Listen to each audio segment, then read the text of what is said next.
Well, hello, everyone, and welcome to Heritage Talks on this beautiful sunny afternoon. This is a presentation by the Quebec Anglophone Heritage Network, and my name is Heather Darch, and I'm a project director for Quan. Our series this year has as its theme, Sharing Our Heritage, and we've been going across the province and meeting people who can tell us a little bit more about the projects that they're undertaking in their heritage organizations, museums, archives, and cultural and community groups. And we've been having a great time, and I know we will today as well. Quan is a nonprofit organization, and if you're unfamiliar with us, we would love it if you would come to our website at qahn.org, find a little bit more about us, and of course, become a member as well. And if you'd like to become a member, we're having a special series at the moment where you can get a 30% discount on a one-year membership. That's just $20. So you can go to our membership page on our website and sign up and become a member of this really great dynamic network of people and organizations. And you also get a copy of Quebec Heritage News. It's our wonderful publication that's put out 4 times a year, and it's filled with contributions from the heritage groups across the province. I would like to thank our funders for this series, that being the Townshippers Foundation, the Zellers Family Foundation, and Canadian Heritage.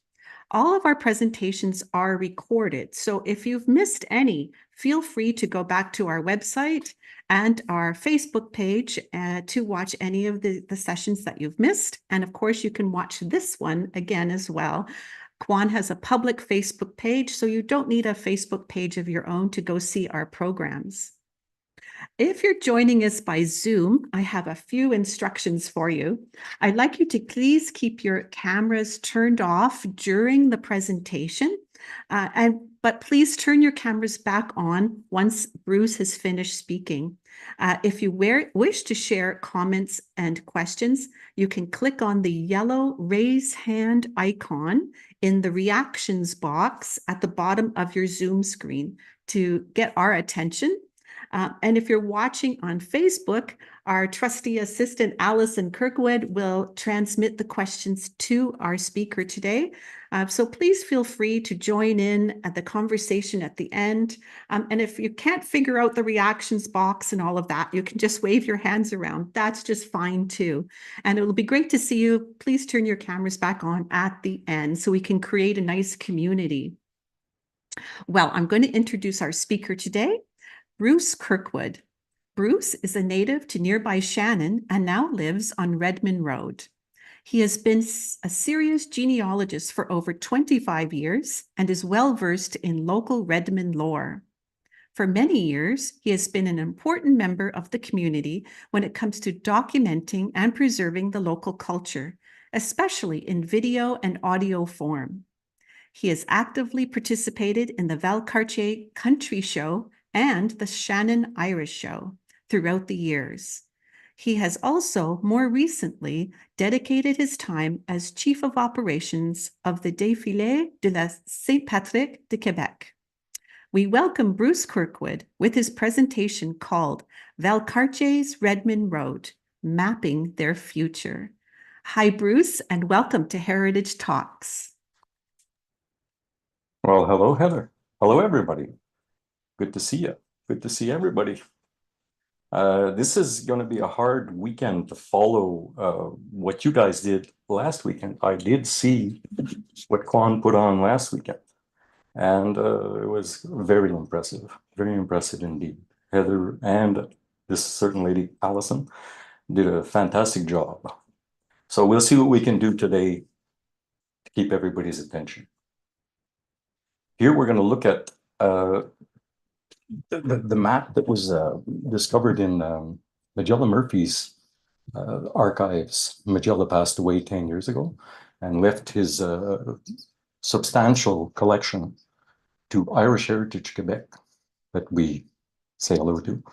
And within that, there was a map, and the map was drawn up in 1896 to show the new road projected to serve this area here. That it's quite remote. We're quite far out here. A lot of people thought we were the end of the world, and they weren't very wrong. So the map was in sad shape, but the historic committee here got together and had it restored. And I could show you the final product of this restoration here. It was full of Scotch tape. It was full of tears. It was full of all kinds of riffraff. And now it's been put together, and it's on display at the historic committee's office. And within this, we can see all kinds of houses. The schoolhouse, you can see this here moving. This is the schoolhouse that's literally next door to me. We live here. And there is no bridge. Today there's a bridge, but there's no bridge. So people, to get back and forth into town, they had to go across a ferry here and head all the way through to the village. So this was basically the new road that they put in. It's along the riverbank. It mustn't have been easy. It mustn't have been easy to go back and forth. And obviously people would have wanted to go to the markets to sell their wares to make a few dollars to survive and pass the winter. So this is a major improvement in their lifestyle. And when they went through to this, they put the petitions through. Probably in 1853, they started asking for it, because this was settled early enough. It was settled in 1820 and such. So the locals all got together and petitioned, and it took a while to get convince everybody and to get the funding. But everybody had to do their own share and do their own frontage. So it was your responsibility to put the road straight in front of your place and fence it. That's also something that in the minutes you discovered that there's a person in charge of fencing, and there's a person in charge of road. So they did take it seriously. And these are all the people that lived around here were all Corrigans and Cacs. There was some Lavalis. There's just everybody, and I'll show a picture later where we see a lot of these people sitting around the table, and we can recognize quite a few. So we'll go back and see what we got here.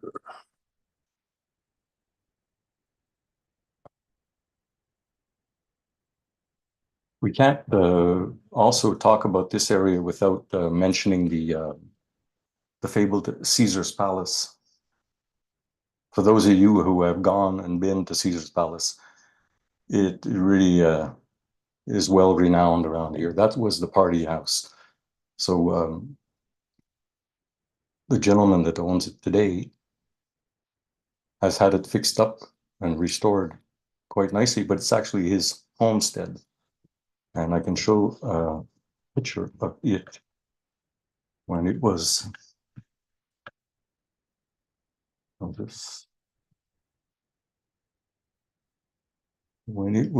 slightly abandoned.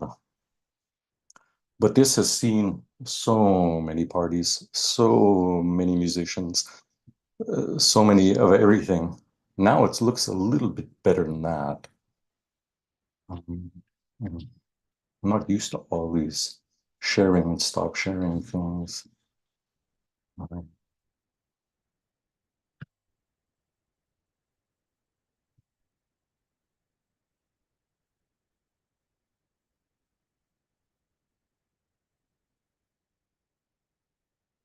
So within the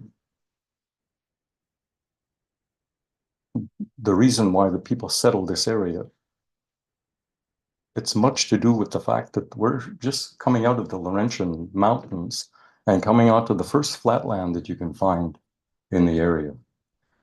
And this here, we can see, this here is one of the Corrigan houses along Redmond Road with the barn. It still stands. And you can see that obviously if you have a horse, you need to tend to your horse. And there were quite a few horses, I'd imagine, doing all the work and the hard labor. So this here would be what we around here call Billy Corrigan's house. And it's literally next door to Caesar's Palace. So at one point, you could hear, when we first moved here, we could hear Billy sitting out on the front porch playing his accordion uh, after supper in the evenings. And in the quiet, windless evenings, you could hear it. It would carry through. And so around here, every family, just about, I'm sure, had a musician within that family. So I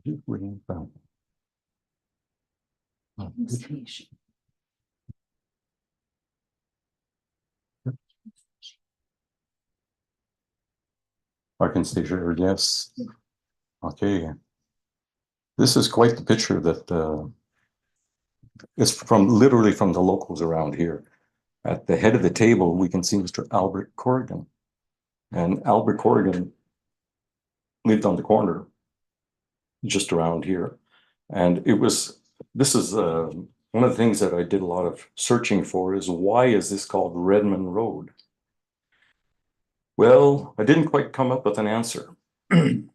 But when Albert Corrigan was here, he got post office put at his place, which in itself is quite remarkable because we're, as aforementioned, at the end of the world here. But they put a post office in, pretty sure it was a political thing to get more votes. Elections were coming up.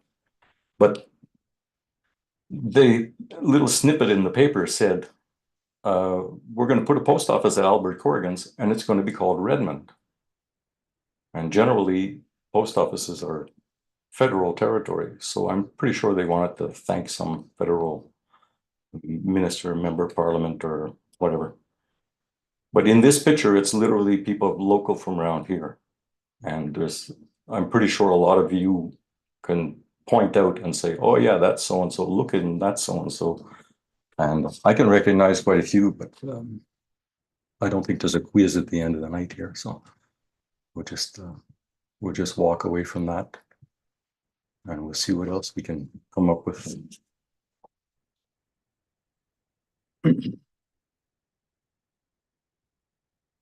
This is a picture from 1950, taken up at the lodge. The lodge was the ski resort, and it's a 50th anniversary. And this year, there's still people alive today that are in that picture. And it must have been just something to have this big grand lodge available for celebrating because it's close by, and the ski hill was quite popular. It was one of the first ski hills in the area. So this was a grand affair at the end of September in 1950 for a 50th. So these people would have been around when that map was drawn up. And some of their houses, that these people lived in some of those houses that are drawn in that map. So it's quite interesting to, we did put together quite a few names. I had a lot of chats with Mr. Brian Smith, who now is who grew up at Caesar's Palace and now re-owns it. And he was able to put some names, but Sadie Hamilton, yes, Sadie Hamilton was able to put a lot of names. She's actually in it. We sat down and she was able to name a lot of people in here. So it can be made available to those who are interested to see it. It's a shame we don't have many more of these types of pictures. Coming up with them.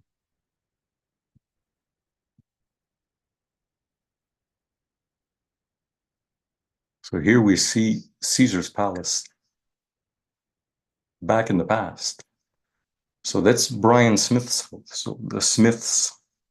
I have a picture that I'm going to be showing. I guess I got it soon enough.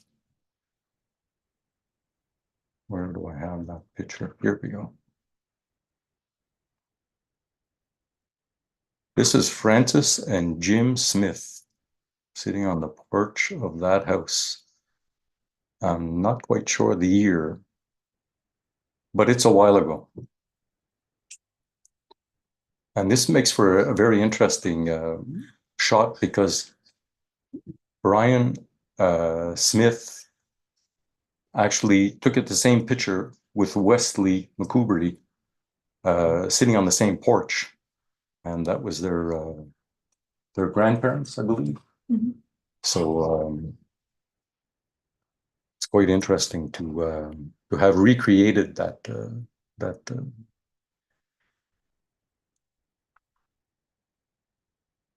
I will touch on this picture and draw it up there. This was in the series of pictures that we saw there. That was the main picture to show this event. And this is John Murphy, and these are two hired hands on his farm. This is up Murphy Road, but John Murphy is the grandfather to the people who sold us this land. So his daughter, whom I believe this is his daughter Rita married Harold Cack, and Harold Cack got the farmhouse here, got the schoolhouse, and raised his family here, and we purchased the land from them. And that's why we used the photo, because this is Rita, and she was born in 1907. So this would be maybe, how old is she? So 1912 or something. And again, we know the names of these two hired hands, but they were from town. They came out. And this is the Murphy Road goes up to Pine River. And you can't talk about this area without talking about Pine River, because that's where most people actually were. Because it wasn't the end of the world, Pine River. It was quite populated. And speaking of populations, we can do this one. This is the 1894 voters list. And we can see the lots that they owned. A variety of people had several lots. And we have all the names of all those in Valcartier West. It's quite extensive. When you see it, you realize that there were so many people around here. There was as many people back then as there are today, which is, again, for me, it blows my mind. The people up until the early 1900s were prospering here and having a great time. But they up and moved away. They up and went west, young man. So one of the things could have been that the train was quite made readily available. Train station is what we call the Valcartier station, but it's Shannon, and it's still quite a distance from here. But it made travel a lot easier. That and the Erie Canal, as we all know, when you were able to travel in a short time far out west. So if someone went out west and decided that it was a good idea, well, they'd get back to you and say, come on over. It's a good idea. Here we have an interesting image of this schoolhouse. And this is supposed to be 1875. This is not the schoolhouse that's next door to here. This is the #1 schoolhouse, they call it, next to the village, the closer to the churches and such, near the bridge. And I would love to get the names of all these people in there. It's quite the shop. Everybody was all so well dressed. It's one thing that you notice in all these old shots. Everyone is so well dressed. Who else they have? Now I can just go back to the evolution of Caesar's Palace. We can see this. There was a plane went by and took aerial shots of the area. So this is 1990. We know it's September of 1990. And you can see that Caesar's Palace deserves a little TLC here in it as well. And if we go and we keep coming back to this one, if we go and look at the old one here, this is more like it. This is basically what happened there regularly. It was Leonard Thompson who just had people over and they just kept dancing the night away. There was music. There were famous musicians had played there. 1986, I see on the date. If we had a picture for every time there was an event there, we wouldn't have enough time to look at all these pictures. I'm gonna have to touch on this one too. This is the house. It's right next to ours. This was Stuart Cax.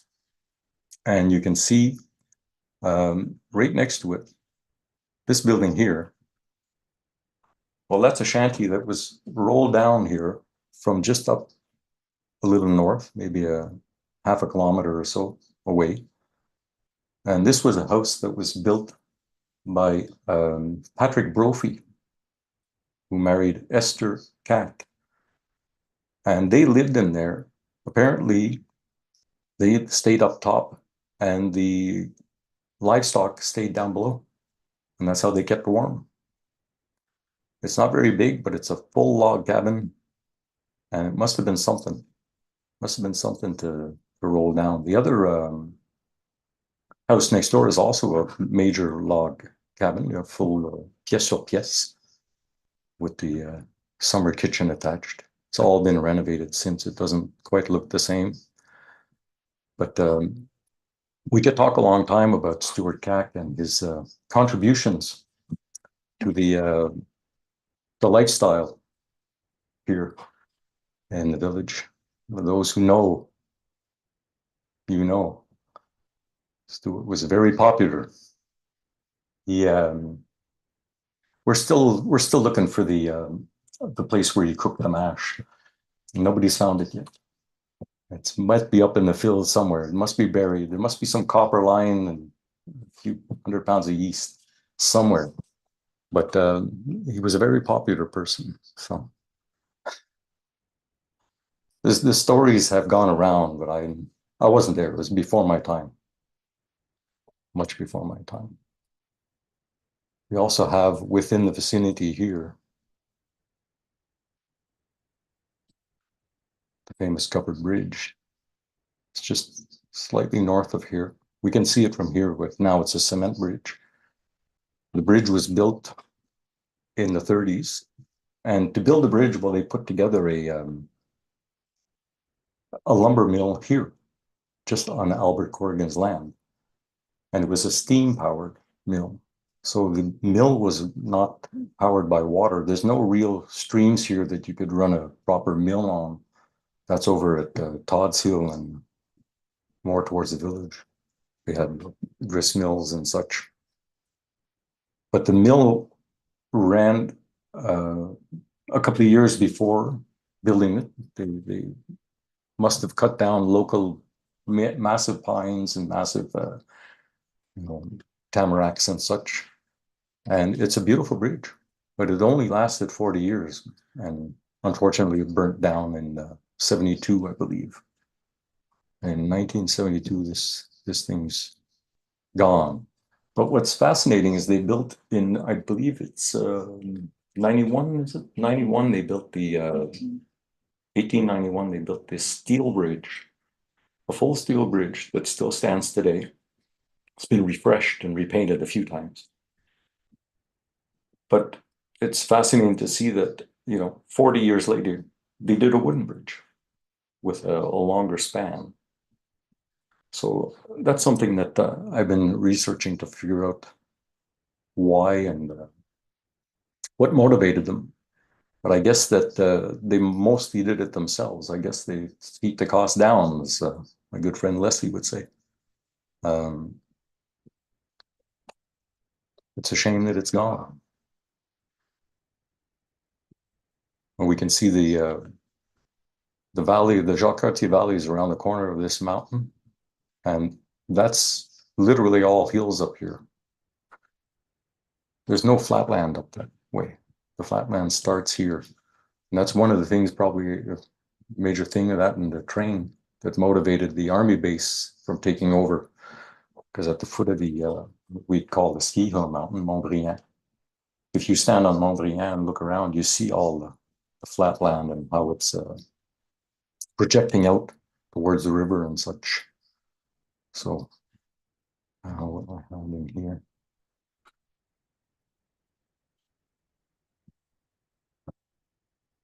Go back to this one. Here we get a good view of such land. This is the Monahan's house along the river. We are up here as the river comes around the bend and turns, and you can see the valley. You see all the hills. This house was Bernie Monahan. We got to talk about Bernie because we got to talk about Majella. And these are the people that did gather and, you know, put together the archives and the anecdotes and shared it, and were willing to share. And Bernie too was another musician that participated actively, as there are fewer and fewer. It's too bad. We still have Wesley McCoubry on the accordion, and I can't go without talking about Don Cack. Don Cack has always participated in everything with his guitar, knows every tune, and just shows up. Just fantastic. There was a lot of music around here back in the day. With Heather touched on it, there's the Shannon Irish Show still going strong, and there was the Country Show. The Country Show was the highlight of the year in Valcartier at Thanksgiving. Everybody and anybody would come back from Ottawa or Montreal or Toronto or wherever, just to be here. It was an event, and anybody who could sing or dance or whatever was always welcome to join the house band, which I was a part of for a while. And we had the amazing Ben Price on pedal steel and guitar, and you name it. He put any instrument in his hand, he could play. The guy's from Texas, so he knows his stuff. And then we go back to Shannon with the 50,000th Irish show this year. I'm sure they're practicing as we speak, but they put on a fantastic show. And it's the same thing. It's if you can sing or dance, like when we were kids, right? If you go to someone's house, you had to sing or dance, and you just wouldn't get any attention if you didn't. So they still put on a fantastic show. And there's the first part is with the dancers. The Shannon Irish dancers are well renowned. And they even have dancers that go further. They go into the competitions and they go to the worlds. So they need a little bit of support, and we support them all. And they do a pub party after, which is evocative of what we did live in, kitchen parties and such, where everybody just got up and did their number, and the next person would get up, and you didn't look at the clock.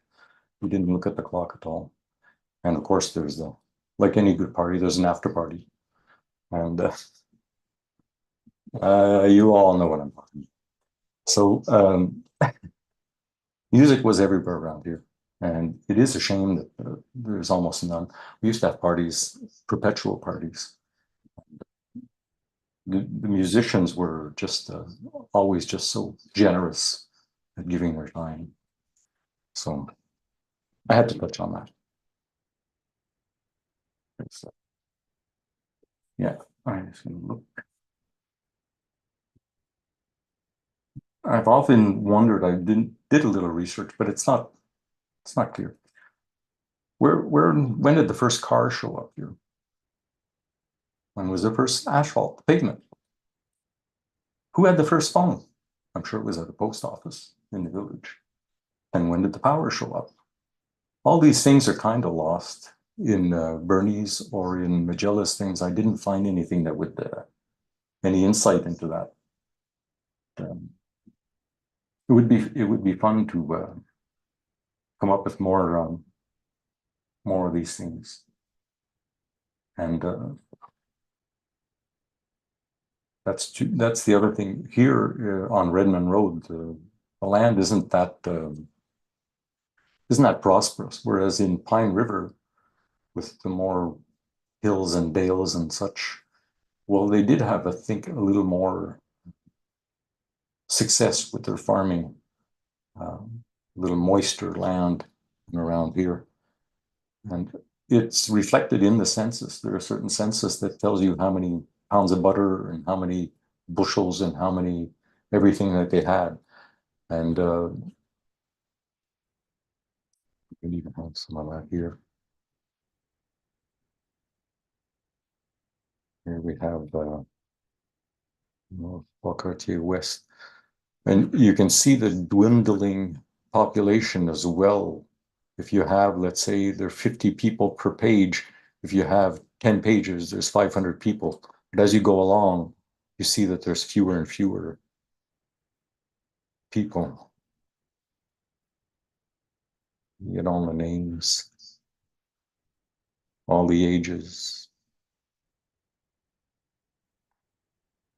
Agriculturalists. Okay, that's pretty fancy.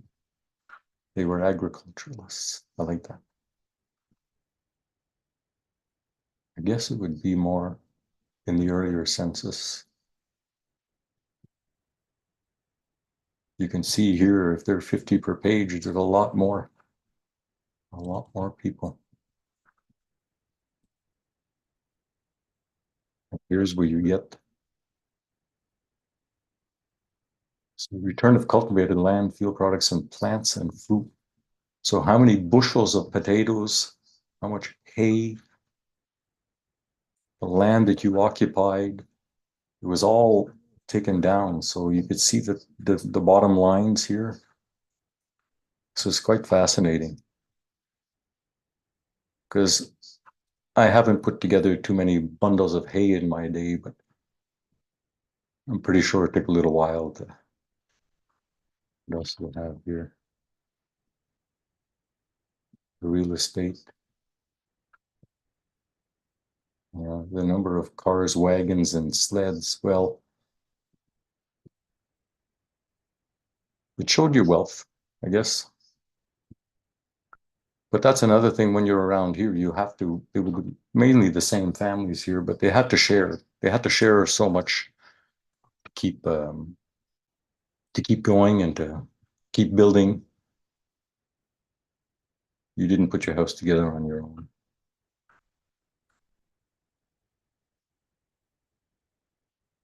Yeah. Back to the full map. The map is quite detailed. Nowhere on the map does it mention Redmond. This is well before the name Redmond showed up. We can see a representation of the church as it stands. And then you have the Neilson house, the little schoolhouse that we saw the picture of before. And there's a little man-made lake here. And this is the brook that comes down, and this is Todd's Hill, and this is where the mills would have been. On this, they didn't detail it because we're far away.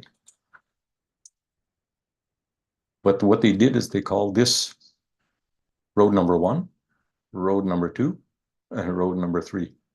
Quite original.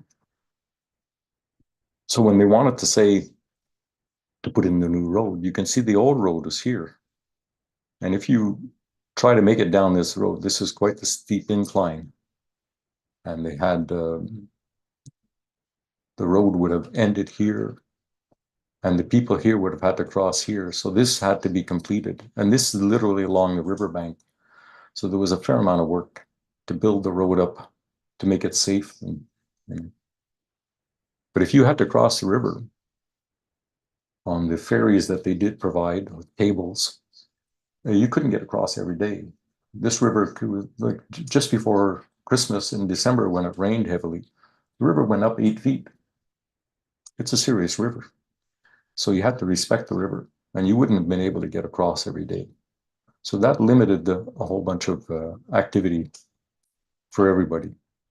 I'm sure people did cross over here because this isn't too rough, but nonetheless, it must have been something when they actually were able to travel to the markets, because they would go to Loretteville, Saint-Ambroise de la Jeune Lorette, to the markets to sell their butter or whatever they had to sell, and maybe pick up a few things. So they had to, you had to think of it. Nowadays we go to town, it takes what, 45 minutes or 30 minutes. Back then it was a full day affair, I'm sure. And that's if you didn't break down. So they had to share a lot together. This was all the same, basically the same families of the Cacks and the Corrigans and such. We go up here, we had McGrory and Lavallee, and we even had Patterson. We did, I swear. And my good buddy Roger Lamont lived right here on the corner. And Joan, his sister, still lives there. I say hi to Joan. And this was a place that we spent a lot of time at, obviously. And you can go around, and there's a little lake up here. So it's always fun to explore these hills and brooks and such. I'm sure when they got here, they must have loved the abundance of fish and game. But you still have to farm. You weren't just going to take your fish and game everywhere. So there you go with that.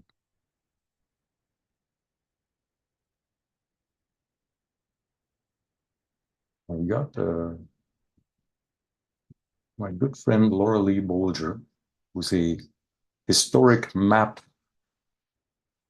person, put together this package here that shows the overlay of the Redmond map overlaid with a satellite image from 1960. And that's this area here. If I pause it here, yeah. This is the covered bridge.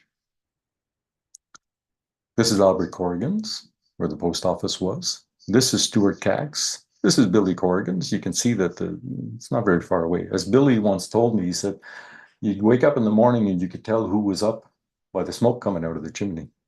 If they were up, well, you know, you could go over and say hi. And what we see here, it's very faint, but this is a racetrack that Billy put together with his cousin Jimmy. The Corrigans went up there and they'd have their scullies, I guess, whatever you call it there, take their horses out and they'd race around the track here. Right now, you wouldn't race around the track. There's 100 houses up here. Time to change. But you can also tell that the land has been quite cleared. Not a tree in sight in this area here. And right now it's all trees. So it's one thing I've been told by one of the elders here, is that the land here was harvested. All the trees were harvested at least twice in the past since the settlement. So we'll launch this again and see what gives. There you go. And the houses pretty much match. Obviously they're oversized. And this is the new section. And there you go. Islands and everything. There's a little swampy area that you couldn't do much with. And this is what we showed before, where Bernie lives. This is the Monaghan farm. See it here. We see it well.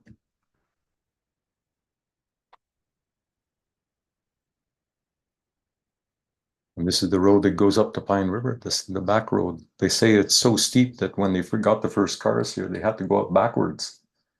Make sure the gas got into the carburetor because they didn't have gas pumps. Here we see the steel bridge.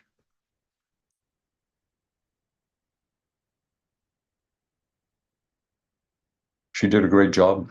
I thank you, Laura Lee. This is something. It's something to see, I tell you. Well, I think I'm running low on this one could be interesting. I knew how to click. This is the same area with the old lot numbers, literally 1, 2, 3, 4, 5, 6, 7, and everybody's name in it, and who purchased from whom.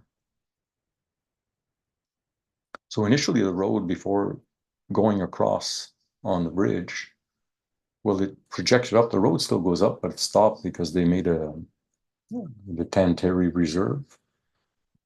But the road would go up and go way over to Tewksbury. So this is 1876. It's still a trail here, but it's nothing to do with a proper road to get to and from. So, and this is a limit of the Seigneurie Saint-Gabriel. This is the limit, and it's called Saint-Ignace. That's why there's a line, and it's a strange little glitch in the map that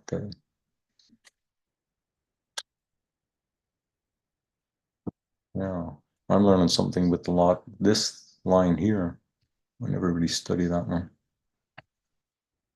But when we did get the map and we started doing a little work, well, Joanne, my wife, she went and pulled out all the stops. She's got a book on everybody who owned every piece of land and every transaction and it's quite remarkable the work that she put into it. We're going to be putting it up online first. We will, yeah. I've been reminded by the tech person here that we will be putting it online, but it is like you couldn't look at it in an afternoon there. It's something, but it'll be searchable and it'll help people way down the road because everything's there. She went to the archives and pulled out every stop. And this is the main map that we'd always use when we wanted to talk about anything in Valcartier. It does have a lot of names. This again is where the covered bridges. This is where the Todd's Hill is. This would have been the farm somewhere around here. Here it is, John Murphy. It's even written that we saw the pictures of. And then you go up to Pine River. And I was equally told that Pine River was so rich in fish that didn't matter. You didn't need bait. You just threw something in there and you pulled out fish. So very rich land up there.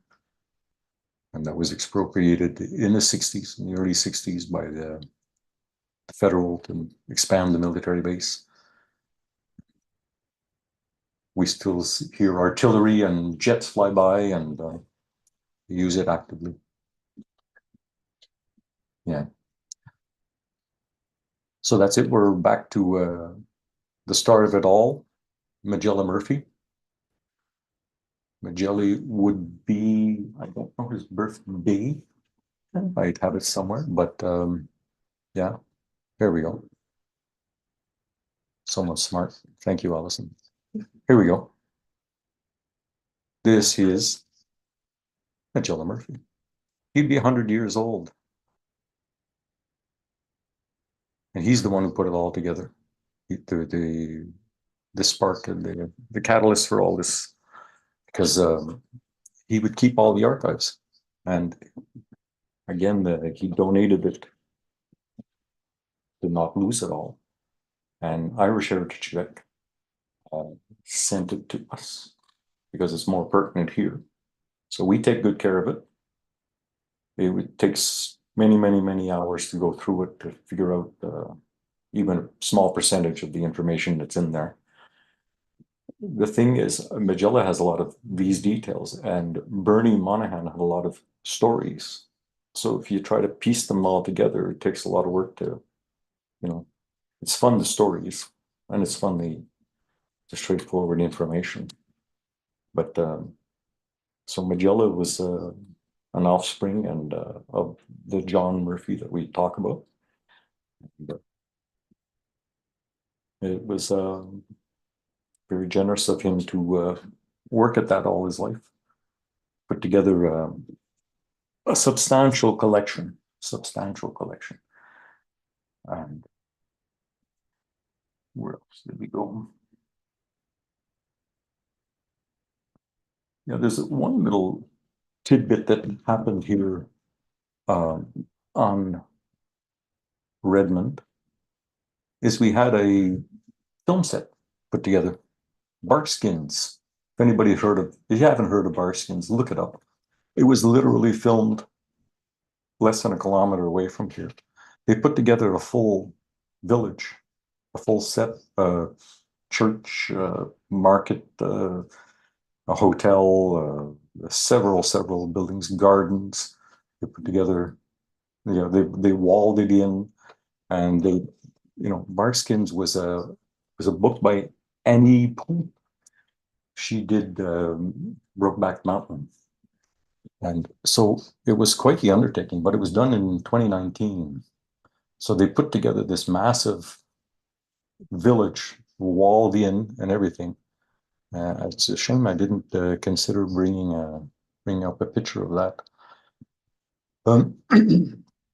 And at the end of the filming, well, when we did screen it and see it, well, they didn't seem to have the success, but it also fell in the pandemic and such.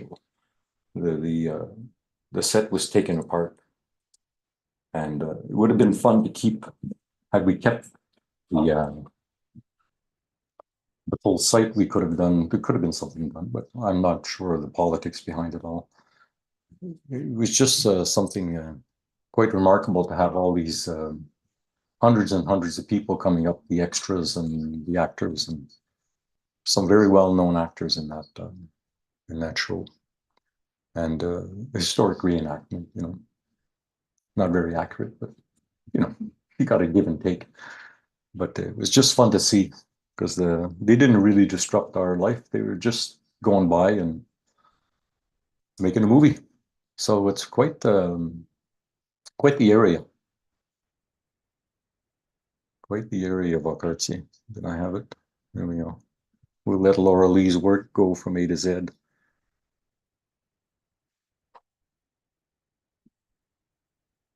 All right, we see the overlay is quite accurate. It's really fascinating to see. Yeah. It's fun to see too. The houses are quite accurately represented. Those with two chimneys, well, they actually had two chimneys, and the chimney was on the left, it's on the left, and it was on the right, it's on the right. That too is something. Yeah.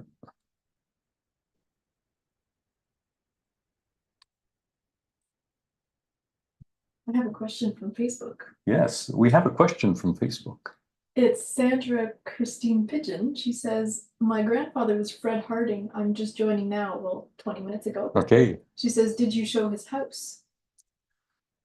You can talk about that. Okay, well, Fred Harding was alive and well when we moved in here. His house would have been that schoolhouse. And I can tell you here, right here and now, I thank Fred Harding, because he's the one that I first contacted to find out who owned this land. And he was the first person to take me for a little walk around this land. And he was my neighbor for several years. And I can tell you a little anecdote. One day when we were first in here, the power went out in dead of winter. It was quite cold. And we can cook here because we cook with propane. So I figure, oh, it's early morning. I'm going to go check in on Fred. Little did I know, he had the stove going, he had bacon and eggs, and he had the coffee pot, and he invited me in. So yeah, Fred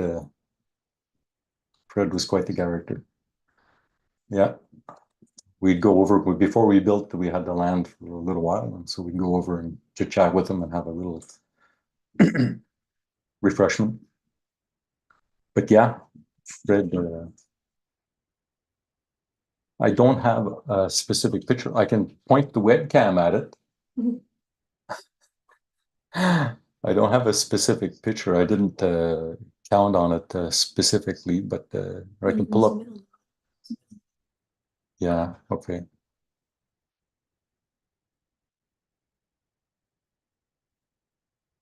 I'll get a little where it says school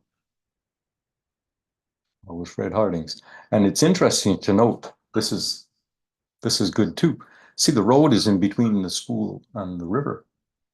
Today, the road is on the other side. So the front of the house faces the river and there's no road there. And when we built, because we're built literally here, when we'd get material delivered, they would drive in here and drive in front of Fred's and come and deliver the material to our place because we were driving on the old road. Where I'm sitting right now, I'd be in the old road because our house is built in the middle of the old road.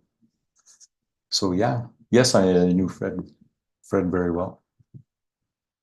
And when I knocked on his door, he said, "Who are you?" And I just said, "Hi." He said, "Do you know so and so?" No. "You know so and so?" No, no. He said, "Do you know Larry Pigeon?" I said, "Yeah, I went to school with him." "Come on in, have a gin." True story. So yeah. Do we have another question? Keep those cards and letters rolling in. Hi, Bruce. I'm just coming Wow. in too because I have questions I see coming in on Zoom, and I'm Okay. just figuring out where those are, and then I will ask you. Go for it. Oh, Yeah. wait a second. There we go. I have a question too. Just do you know who actually drew the map? That was The drawn up. Redmond Road map. I wasn't sure if you Yeah. knew who actually drew it. Well, it wasn't on the full one. Here we have it. It was commanded by Henry Crawford, who was the special superintendent, but more than likely, this is a John Sullivan map because he's the one who did them all. Every time I find a map from around here, at that time, it was a Sullivan. I could compare the handwriting and come up with that.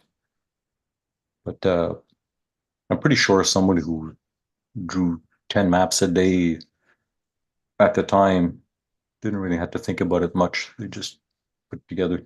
You can see it's in pretty sad shape. This is after repair. But Henry Crawford was mandated by the council to come up with the projection. I'm amazed how accurate it was when you see Yes. Laura Lee Bolger's overlay, which is marvelous technology, by the way.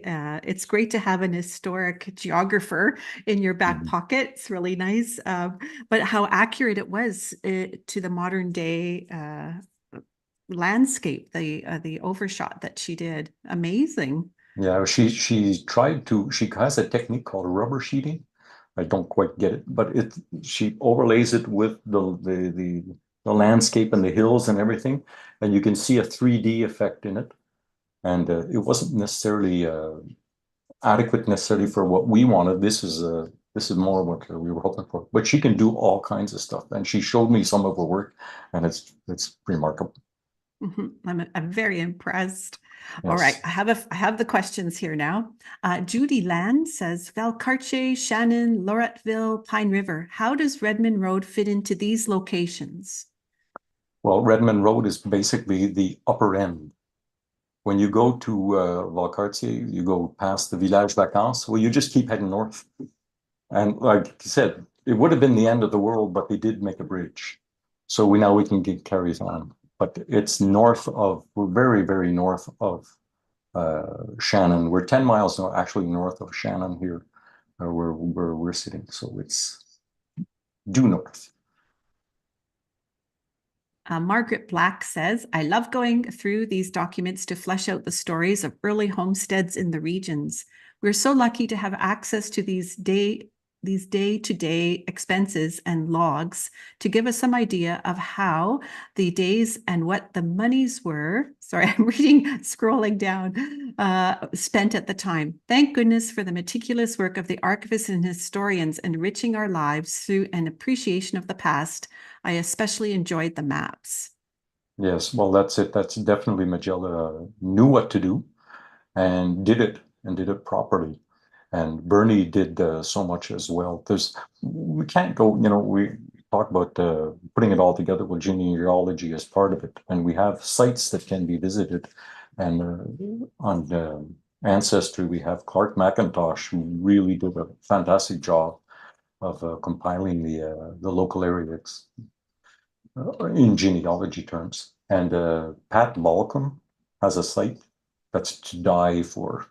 I don't know how she does it. She's got so much information on, including Bernie's archives and documents, and so much more. We could do a full couple of hours just on Pat's contribution, and she's very active still. Laura Lee Bolger says the first car in Quebec City was in 1897, owned by Edmond Casgrain on Rue Saint-Jean. And it makes me wonder, do you know what the first road was made from? What was red? Was it packed down dirt or? Yeah, well, there's a lot of gravel here. I have no trouble finding gravel. I just put my hand in the ground, I have trouble getting loam. I have trouble growing things because it's very sandy. So we're the bottom of the river, right? We're the old riverbed, so it's all riverbed rock. So yeah, that would have been. But up higher, you get a lot more moisture in the land. And when you talk about Redmond Road, the upper end of the lower end of Redmond Road, we call the place the gullies. The gullies are quite something, and you can find rocks sitting on the ground, the rocks the size of cars, that have been laid there by the glaciers and such. So it's they worked hard. They didn't have the machines we had today, and so but they didn't have the overcosts either. Oh, we won't go there. Yeah. Eve says, I have a question about the founding of the surrounding villages, Saint Gabriel de Valcartier and others. In 1815, 4 Quebec City businessmen bought land that belonged to the Jesuits, land that was probably part of the Jesuit estate confiscated by the British in 1760. The Jesuit estate was not settled until 1888. How were they able to buy this land in 1815?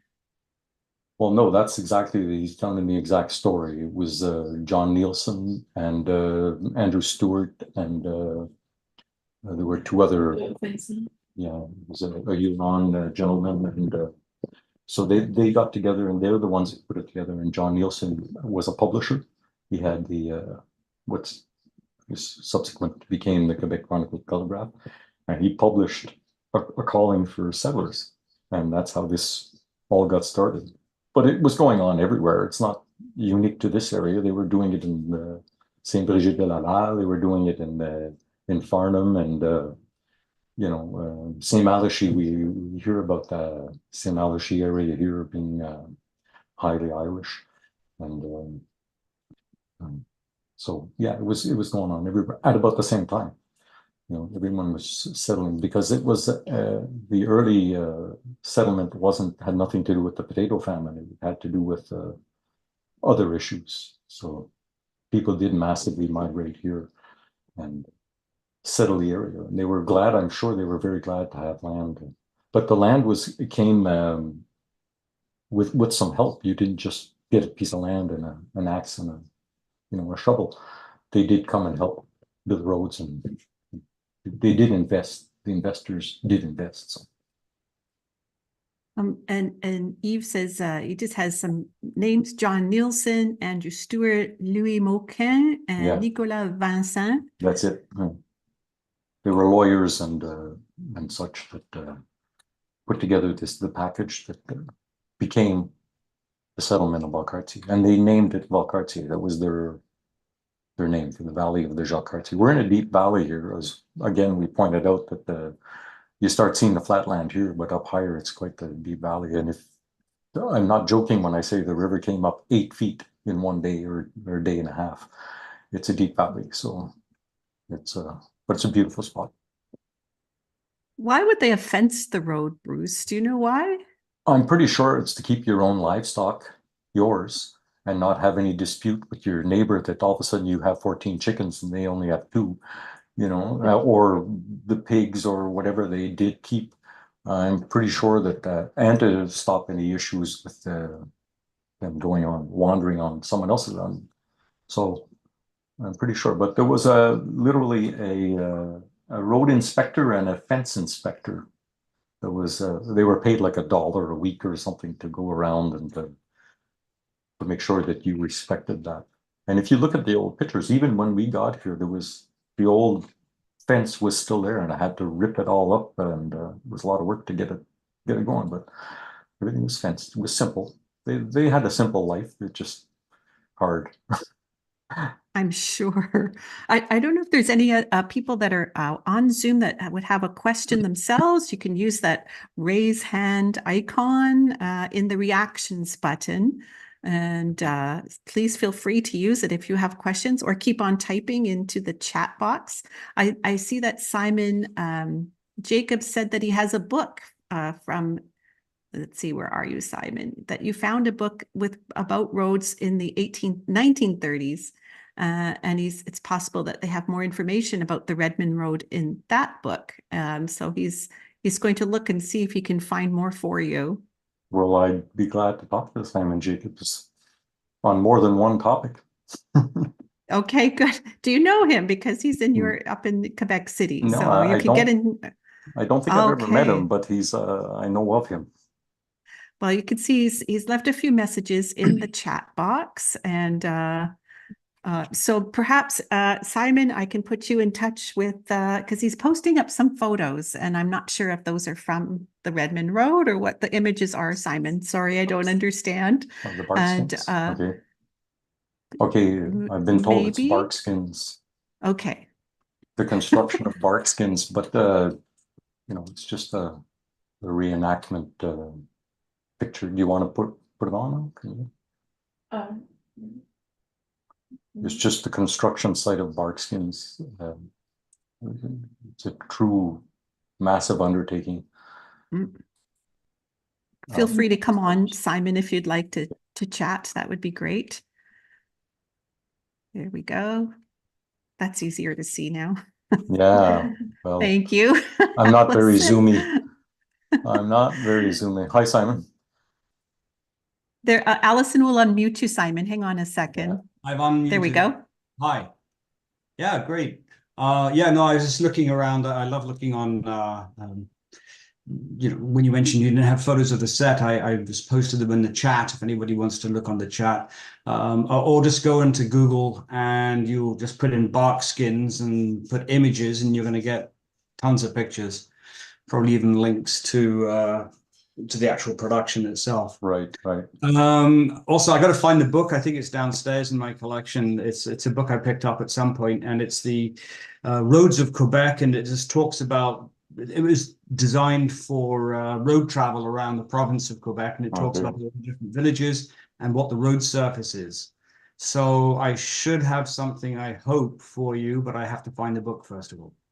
Yeah, well, like we mentioned, that we're at the end of the world here, so we wouldn't have been included. It's the provincial road is on the other side of the river. You never know, because well, we'll see. Maybe you're right, but they had all these kind of roads that went all around Lac Saint-Jean and all the side roads and all the stuff. So maybe not. We'll see. Yeah. This road is known by anybody who does any cycling, because if you go around, they call it La Route des Écailles. And so the road is all 90 degrees on the other side of the road. And then they come and they do the loop. It's 22 kilometers. It's like a half marathon. So it's known by everybody. If I get a penny for every cyclist that goes by, trust me, I'd be happy. That's the road that goes to Tewkesbury as well, right? Right, exactly. Right. So I go fishing at the Tewkesbury Church. Okay. Well, we're just where the cement bridge is. Just before, if you come up by the Village Vacances, if you come up by Valcartier Boulevard, well, if you just keep going straight instead of turning onto the 5th, and you keep going straight, well, you necessarily pass in front of our place, because we're just before the second bridge, the former wooden bridge that burnt down. Well, now it's a cement bridge. And right there. Great. Thank you so much for the work you've been putting in. Well, it's hard to put it all into perspective because you can only touch on a small part. But I just have one question for you. You mentioned Pat, who has a website. Balcom. B-A-L. Oh, don't ask me to spell. Do you know what the website is? Yeah, it's Balkcom. Balkcom. And what's the name of the website? You just type that in, you'll find it, I'm sure. It's like Valcartier genealogy. Yeah, Valcartier genealogy. There's tabs and tabs and tabs and tabs and tabs of information. Don't go on it right now because you won't be off for about till the sun starts shining in July. It's crazy. It's crazy. Well, thank you very much. That's great. Thanks, Simon. That's great. Kathleen Douglas says, where is the Valcartier military site in relation to the area of discussion? It's much further south on the map. It's far from the map. So it's much further south. We'd have to pull up another type of map to be able to put up Google Maps or something. Yeah. Well, I can pull it up then. Yeah, it's because it's much farther.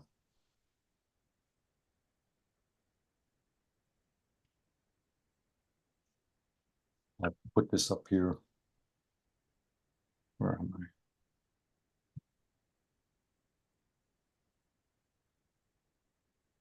I? Okay, here we get a rough view. This is the area that we're talking about. We can see the little curve and that we kept mentioning. So the river goes, and as I said, we're far north there. This is the Tewksbury Bridge that Simon just talked about that he goes to. And there's anybody who goes skiing in Stoneham, there's the ski hill. We see the lights of the ski hill because we're not that far. But this is the military base. So it's quite a bit to the south of us. And as I said, Shannon is 10 miles south of us. Stop moving my mouse in the way. So the military base is massive, but it's on that flat land that that's next to, this is what they call the Mont Castal there. And this is the flatlands in front. This used to be a ski center. It was very well appreciated. And you can see Shannon and Lake St. Joseph. So yeah, we're quite a bit north of that. Again, the end of the world was right about here.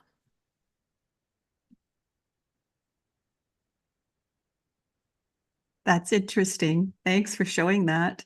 And of course, we've been getting really good, nice comments too. Maybe somebody's related. Mary Kirkwood says, a trip back in time. I love it. Fantastic work, Bruce, to you and your team. And for sure, this has been a marvelous project that the Valcartier Historical Society has undertaken in the past several years. And I know you've had a good team researching and protecting the map. And it's been marvelous. I had the pleasure of seeing the map a couple of summers ago, and it's just beautiful. It was well done. I'd have to thank the municipality though. I've had some good help with them for research purposes, and that's Heidi LaFrance and Margaret Baker. They really did a fantastic job at pointing me to the right spot to find the archives. And we can't go without thanking the people that do keep the history alive here in Shannon. That's Carrie Ann King and Debbie Kiley.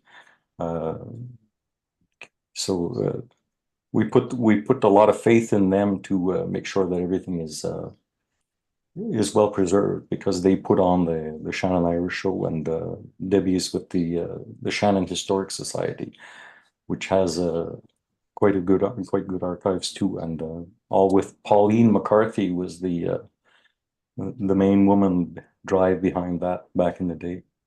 And in town we have Irish Heritage Quebec, Brian O'Gallagher and Joe Lonergan. So what can you say? Joe Lonergan posts regularly and gives great. Oh yeah, happy birthday, Joe. Everybody say happy birthday, Joe Lonergan. Happy birthday. Bumped into him the other day, just haphazardly in town. He walks kilometers and kilometers every day and posts about it, and it's a lot of fun. He's a great guy. And a lot of the archives too are easily found at the Bibliothèque des Archives Nationales du Québec Bank.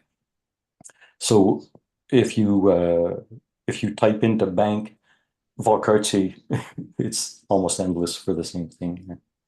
So. And where was the map preserved and conserved? Can you tell us a little bit about that before we bring the session to a close? Well, it was in Majella's boxes, so it was kind of stuffed in there, I guess. I couldn't tell you anymore where he found it or why. It wasn't really something that he made any effort, I'm sure, to preserve it. He just put it in there. This is its original state with all the tape and it was in rough shape. You didn't want to handle it because it would fall apart. So I guess for him that was adequate there because it was probably one of many documents that he preserved. But to us, it's very precious. Look at the difference. Ooh. Yeah. And it went to the Centre de Conservation du Québec, right? Right. They Right. had the expertise. They did it right. Amazing. Yeah. And but it's Well, it's a very precious document. It's framed now. It won't move anymore. It's in the shade. wonderful. But it's so wonderful what you've been able to do. A project based on a map. It's kept expanding and expanding, Bruce. And I look forward to that searchable online program that you'll be coming up with eventually. You'll have to really blast it out on Facebook that the project is ready, because I'm sure it's going to be very popular. And it's really inspiring to see what you've been able to do too. You think, a crumpled old map, what can we do with it? But the stories and the pictures and the maps that overlay on the map, and it's really quite marvelous. And the layers of stories that you've come up with, everything from Caesar's palace to the bridges and all the stories that you've told us about today. It's really marvelous. So I'd like to thank you so much for sharing this project with us. And it's been an inspiration. So thank you. And you'll see that there's lots of good comments coming your way. Wonderful work, Bruce, living close by to Redmond Road and now knowing a little more about it thanks to you. That's from Maureen Bedard. And so other comments like that. Thank you so much for your time today. Well, I thank you, Heather, with the work you guys all put together, Kwan, and what I saw last weekend was quite inspiring as well. And I hope to see more of the same, because I know you enjoyed doing that, even though you got a little moist at some of the outings. But yes, indeed. just with the heat alone. But yeah, I find it, like everybody else that presented last weekend, I find it's important to contribute to the memories to celebrate those who came before us, and chop down the trees and laid down the roads, help us indeed. get easier ways around. That's Yeah, what the Redmond Road was. It was, yeah, it is still, it's still a vibrant road that with stories still coming. So thank you to you and your team up in Valcartier. It's been super. And thank you to all of you who have joined us this afternoon for a Heritage Talk session. If you're interested, we're doing another one next Sunday. It's called The Big Bang, an Instant Neighborhood, Western NDG, the 50s and the Jews by Norman Spatz on Sunday, March 3rd, beginning at 1 p.m. On Zoom, but it's also an in-person event too. We're going to be at the Sher Zedek Synagogue in NDG, and you're welcome to come if you live close by. It's on Rosedale Avenue for an afternoon of conversation and coffee. And you can find all of our speaker lineup still to come and the ones that you've missed on our Facebook page and at Kwan's website, qahn.org, to find out more information and more history that I'm sure will delight you. And you can rewatch today's presentation as well. So thank you again, Bruce. Thank you to your wonderful daughter, Allison Kirkwood, in Master Control, which just happens to be right there in the room you're in. And to all of you again for joining us. Thank you and have a very good afternoon. Bye for now. Thanks, Heather. Bye.